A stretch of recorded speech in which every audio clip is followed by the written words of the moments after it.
Good evening students. आज हम ECG के बारे में एक छोटा सा टॉपिक देखते हैं कि इसमें मतलब क्या क्या चीज़ें होती हैं, फुल फॉर्म किसने खोजा इसको, और इसमें जो PQRST वेव्स होती हैं उनका क्या नेचर है, मतलब कैसे क्या काम करते हैं, वो सारी चीज़ें हम देखते हैं।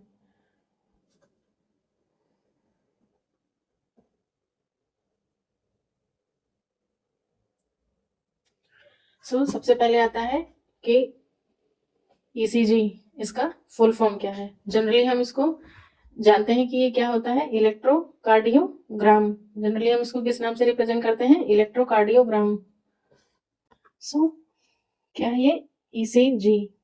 ईसीजी में जो ग्राफ मिलता है उसको हम कहते हैं, सबसे पहले तो इसकी स्टडी, जो भी प्रोसेस या इसका स्टडी है उसको हम किस नाम से जानते हैं, तो उसे हम कहेंगे इलेक्ट्रोकार्डियोग्राफी। क्या कहेंगे, इलेक्ट्रोकार्डियोग्राफी। और जो भी ग्राफ या इलेक्ट्रिकल रिप्रेजेंटेशन जो हमारे पास आता है हमारी कार्डियक साइकिल का, उसको हम लोग किस नाम से जानते हैं, इलेक्ट्रोकार्डियोग्राम। और जो इंस्ट्रूमेंट हम यूज करते हैं इस काम के लिए, उस इंस्ट्रूमेंट का नाम क्या है, इलेक्ट्रोकार्डियोग्राफ। तो आप सभी को इन तीनों टर्म्स में क्या डिफरेंस है ये पता होना बहुत जरूरी है। सबसे पहले इसके स्टडी या प्रोसेस को क्या कहेंगे, इलेक्ट्रोकार्डियोग्राफी।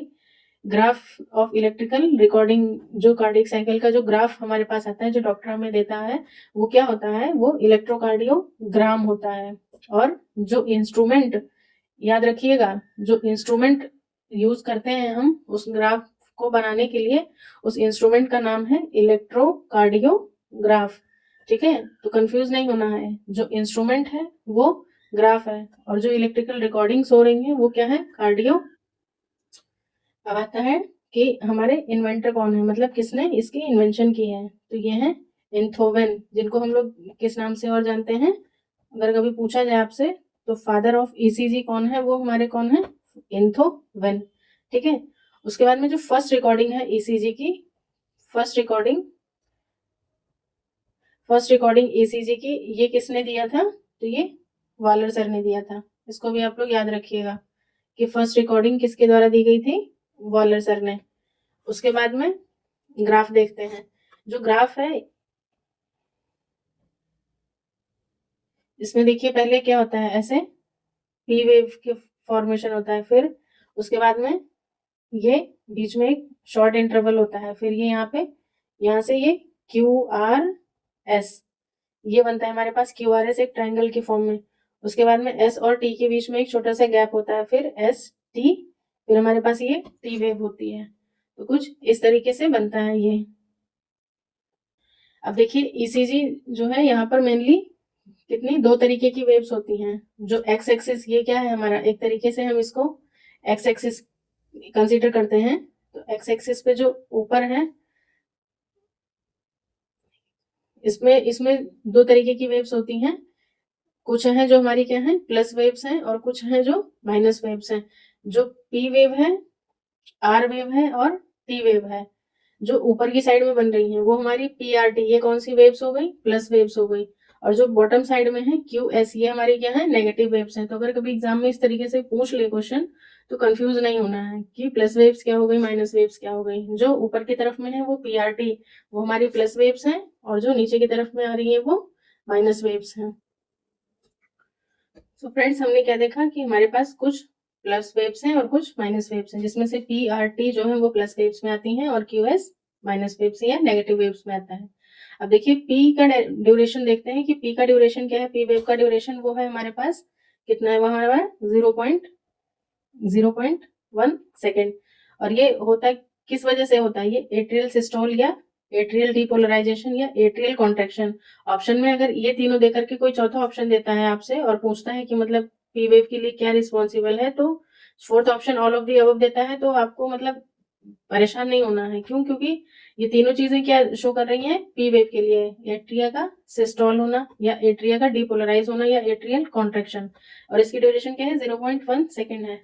अब देखते हैं कि अगर इसमें डिफेक्ट आता है पी वेव में तो क्या क्या चीजें हो सकती हैं। सबसे पहले तो क्या है कि पी वेव जो है वो हमारी क्या है, ऊपर की तरफ इस तरीके से बन रही है, लेकिन यहाँ पे क्या है कि अगर पी वेव हमारी कैसी बन जाए, इन्वर्टेड बन जाएगी, तो ये क्या कंडीशन हो सकती है, क्या प्रॉब्लम हो सकती है कि डिफेक्ट इन एसए लोड, हमारे एसए लोड में क्या है, डिफेक्ट है। या अगर दूसरी कंडीशन ये है कि अगर हमारा पी वेव जो है वो काफी एनलार्ज बन जाए, वैसे जनरली कैसे ऐसे बन रहा था ना, बट अगर ये काफी एनलार्ज हो जाता है तो उस कंडीशन में क्या प्रॉब्लम है कि एनलार्ज एट्रिया, ये प्रॉब्लम जो है वो किस कंडीशन में देखी जाएंगी, हमारे पी वेव के रिगार्डिंग देखी जाएंगी। उसके बाद आते हैं नेक्स्ट हमारा क्या बन रहा था, क्यू आर एस ट्राइंगल। ये क्यू आर एस ट्राइंगल बन रहा था, जो इस पे देखते हैं क्यू आर एस वेव ये ट्रायंगुलर होती है और इसका जो ड्यूरेशन है वो कितना है, 0.3 सेकेंड है। पी वेव का ड्यूरेशन कितना था, 0.1 सेकेंड, और इसका ड्यूरेशन क्या है, 0.3 सेकेंड। ये बनता कब है, ये बनता है वेंट्रिकुलर कॉन्ट्रैक्शन या वेंट्रिकुलर सिस्टोल या वेंट्रिकुलर डिपोलराइजेशन, ये 3 कंडीशंस हैं। अब इसमें डिफेक्ट होगा, अगर क्यू आर एस वेव में अगर डिफेक्ट आता है तो क्या रीजन हो सकता है कि या तो एनलार्ज क्यू वेव क्या हो, काफी एनलार्ज हो, जबकि यहाँ पे क्या देखने को मिल रहा था कि हमारी क्यू वेव क्या थी, काफी शॉर्ट थी। तो अगर क्यू वेव एनलार्ज हो तो उस कंडीशन में क्या होगा, मायोकार्डियल इन्फारेक्शन, जिसको हम लोग और भी किस नाम से जानते हैं, जो बहुत ही खतरनाक है, हार्ट अटैक। और दूसरा है कि क्यू आर एस पूरा ही एनलार्ज हो जाए तो फिर वो भी क्या हो, वो कंडीशन भी क्या कहलाएगी, मायोकार्डियल इन्फारेक्शन। मतलब दोनों कंडीशंस देखने को ये मिलेगी कि क्यू वेव जो है वो बड़ी हो जाएगी। ऑलरेडी पहले क्या था कि सिर्फ क्यू छोटा सा था, आर एस इस तरीके से, लेकिन अगर क्यू भी इतना बड़ा हो जाएगा, यहाँ से यहाँ ऐसे आ जा रहा है, तो ये इस कंडीशन में क्या डिजीज हो रही है हमें, मायोकार्डियल इन्फेरेक्शन। फिर थर्ड वन है टी वेव। टी वेव का ड्यूरेशन क्या है, ये पी बना, पहले पी वेव बनी, फिर उसके बाद में क्यू आर एस हुआ जिसका ड्यूरेशन 0.3 सेकेंड था, और अब ये सबसे थर्ड वाला टी वेव, ये क्या है, 0.5 सेकेंड। ये बनता किस रीजन से है, तो वेंट्रिकुलर रिपोलराइजेशन या वेंट्रिकुलर डायस्टोल या फिर वेंट्रिकुलर रिलैक्सेशन। अभी अगर टी वेव में डिफेक्ट होगा तो क्या होगा, फ्लैटन टी वेव, जो हमारी टी वेव ऐसे करके बन रही थी वो क्या हो जा रही है, ऐसे फ्लैटन टी वेव हो जाएगी। और ये कंडीशन हमें कब देखने को मिलती है, जब हमें इनसफिशिएंट ऑक्सीजन जो है वो हमारी हार्ट की वॉल्स को मिलता है। और इस कंडीशन में हमें जो डिजीज होती है उसको हम किस नाम से जानते हैं, इस्चीमिया। तो ये था छोटा सा सेशन रिगार्डिंग ईसीजी।